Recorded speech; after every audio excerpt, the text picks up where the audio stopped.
Hello, y'all. This is Victoria with Luzette Bell and Journey with the Scotts.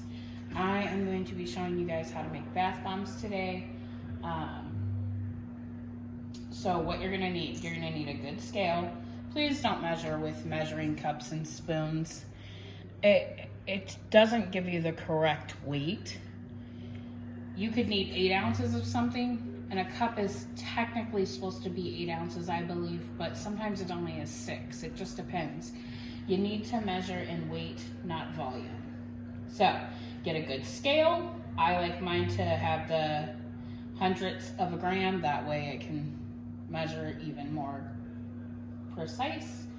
After that, you're definitely going to need some 91 to 99% alcohol. I wash everything and then I sanitize it, and then I also do a alcohol solution. I wipe everything down in, including the scale, anything that's going to.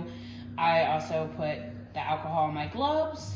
That way I know everything is sanitized. You're also going to need 3 bowls. Doesn't matter, just one of them needs to be a bigger bowl. You're going to need a sifter, a little spatula, some kind of mold. I'm using Hearts today. They have their alcohol in their sitting. It'll dry before I need it. That's all the tools you need.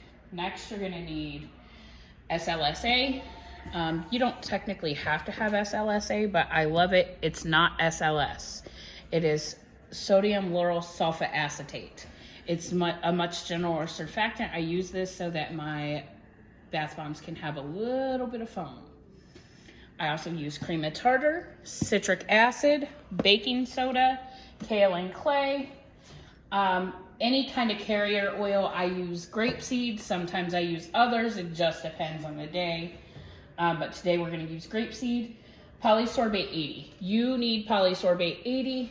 I really highly recommend this. This makes sure that your tub doesn't get that huge ring of color around your tub. You also need some kind of fragrance unless you want to leave it natural. I don't use essential oils in these. I only use fragrance oils. And then you also need some kind of colorant. I use mica. Make sure it's skin safe, body safe. Please, you don't want to have people breaking out in rashes and stuff. So anyway, we're going to get started. For the very start, we're going to need 600 grams of baking soda or sodium bicarbonate. Make sure you put your bowl on, and then you're going to tare your scale. Oh, hold on. My thing's a little... So my scale has this little thing where if it's off track, I can scroll the thing and it'll do what it needs to do.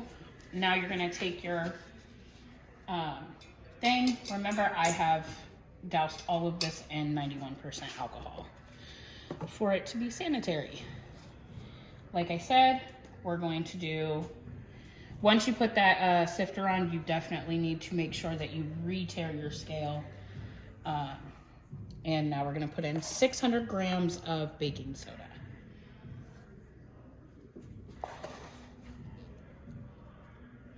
And remember, with bath bombs, they are finicky. They are a pain in the butt.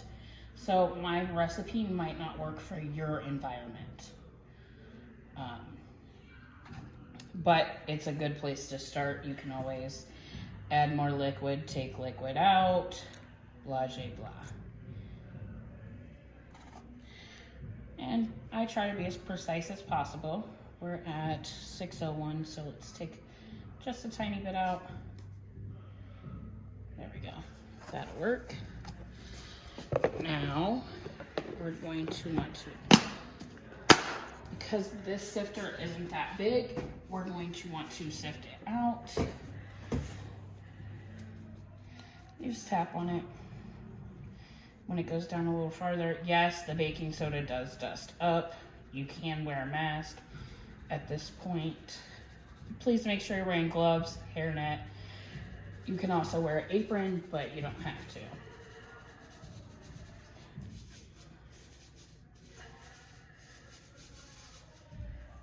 And then these little clumps, you can just kind of. Now, what are the clumps from? They're just, everything gets clumped up. Like there could have been moisture. It comes like that. I know mine does. What can they do to prevent it? You really can't. You just sift it. That's the whole point of sifting. We're gonna tear the scale again. Sometimes this does the right thing and sometimes it doesn't. So what are you adding now? Now we're gonna do 300 grams of citric acid. And what does the citric acid do? It makes it fizz when it goes in with the sodium bicarbonate or baking soda. Okay. I thought that was the SLSA. No, that makes it bubble. Ah. Or foam. Foam, okay. Understood.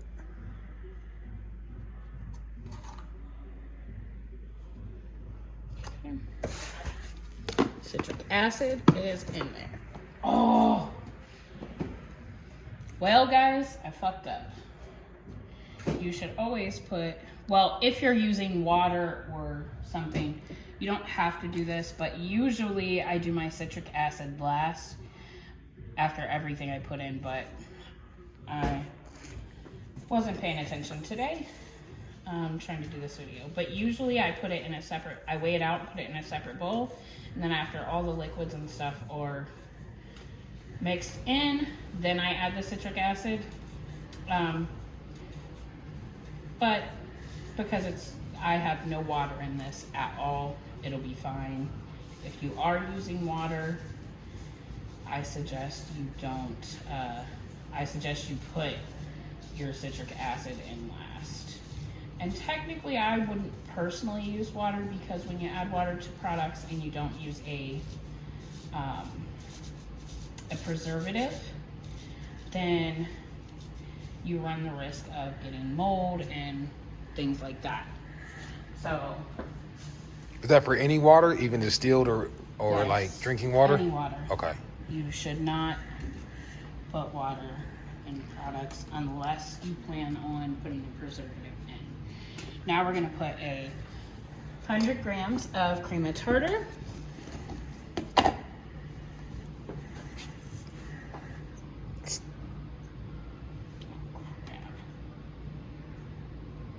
Back off the table, that's why. It has to be very still. Really? Okay, thank you. It might be the cell phone that's around it. Remember, cell phones make electronics finicky. Yeah. Okay, so we're doing 100 grams of cream of tartar. Now, is this your recipe or is it something that you found online? So I created this, but I cannot think of the lady's name. I used her recipe to figure out the formulation, and then I created this on my own. Gotcha. But there's tons and tons of other recipes out here. They're pretty simple ingredients. Usually you have them around the house. Well, if you're like me, you have them around the house. If not, you might not have them around the house. Next, we're gonna add in 19.9 grams of kaolin clay. White kaolin clay. Is that a powder too? Yes, it is. Oh. An off color, like an off, kind of tannish. Almost looks like cake mix. Maybe I'm just being fat. But you want 19.9 grams of this.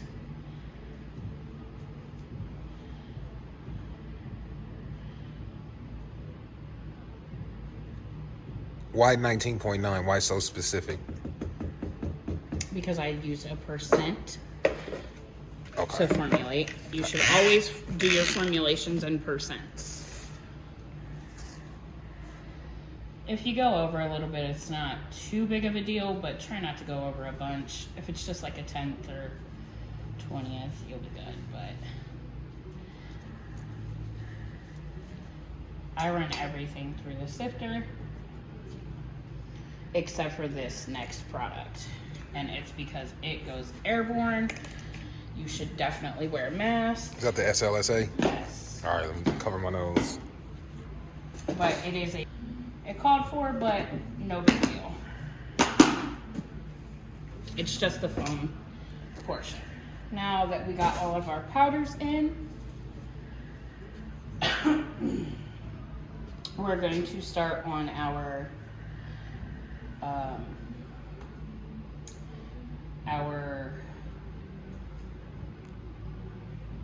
liquid ingredients.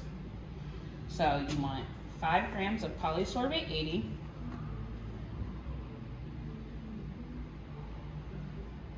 if you go a little over, it's okay. Like I went about 4 grams over. It's not too big of a deal. I'm just not gonna put it back in the bottle. Then you're gonna put 10 grams of your carrier oil in.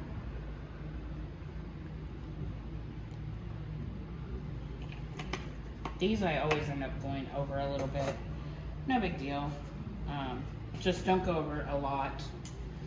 And then fragrance, I'm gonna add 15 grams. This you don't wanna go over, because you're only supposed to use a certain percent. So make sure you're very careful with that. Then the last part, we're done with that.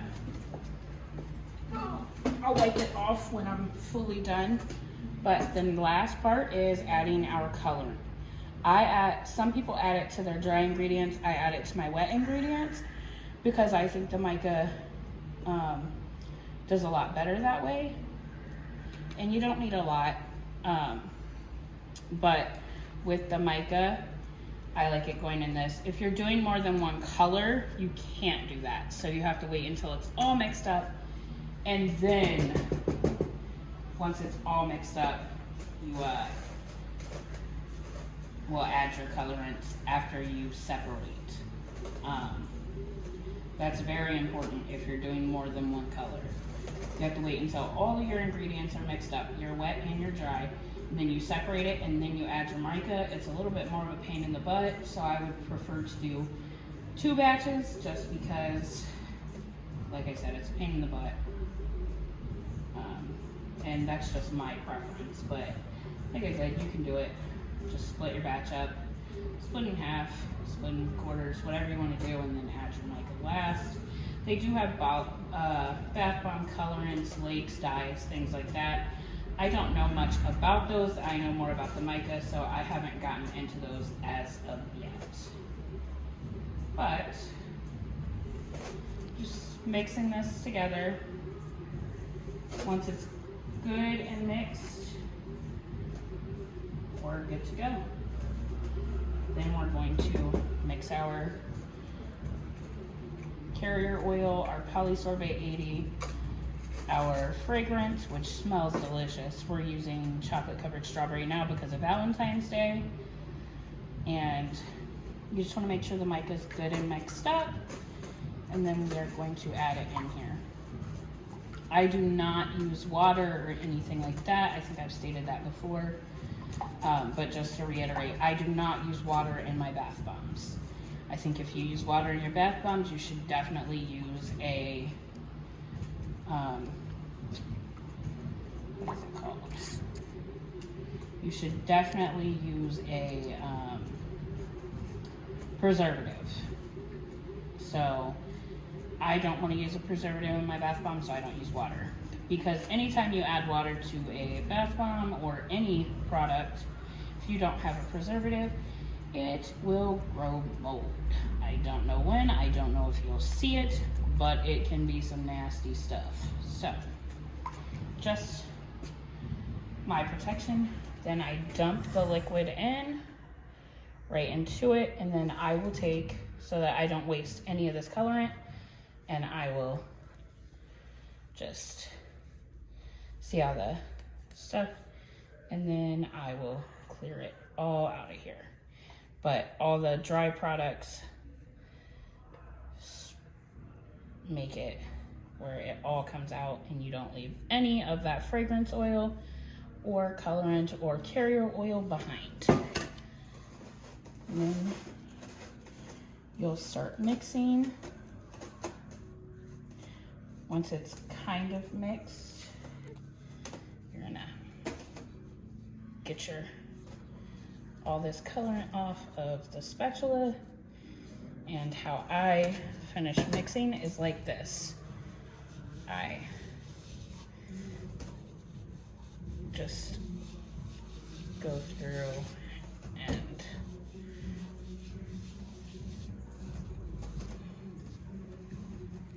that way, because what that does is it disperses the mica and the carrier oils in it. Now, if this batch becomes too dry, I'm gonna spritz a little bit of alcohol in it, but I won't know until it's fully incorporated.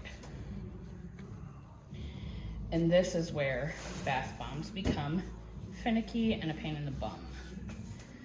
But give me a minute to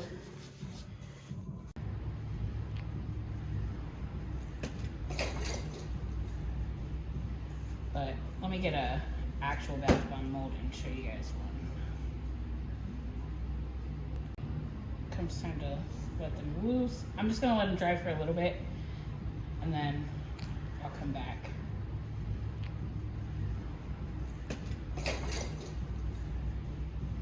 But let me get a actual bath bomb mold and show you guys one.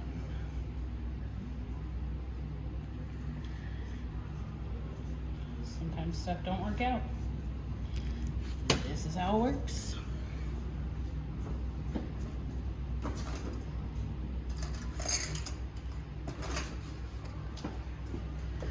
Okay.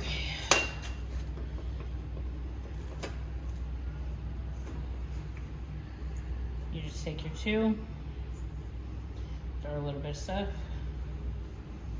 and squeeze. Okay. Now, we'll just tap this. This is how I do them. I just tap around. What that does is loosens this. And I leave the bottom on. In a couple hours, I'll come back and I'll take the bottom part off. I hope you guys enjoyed this video. If you could subscribe, and share. We will be I hope you guys learned something from this video. If you could subscribe, and share, and if you're interested in any other DIYs, come back for more. Have a great day.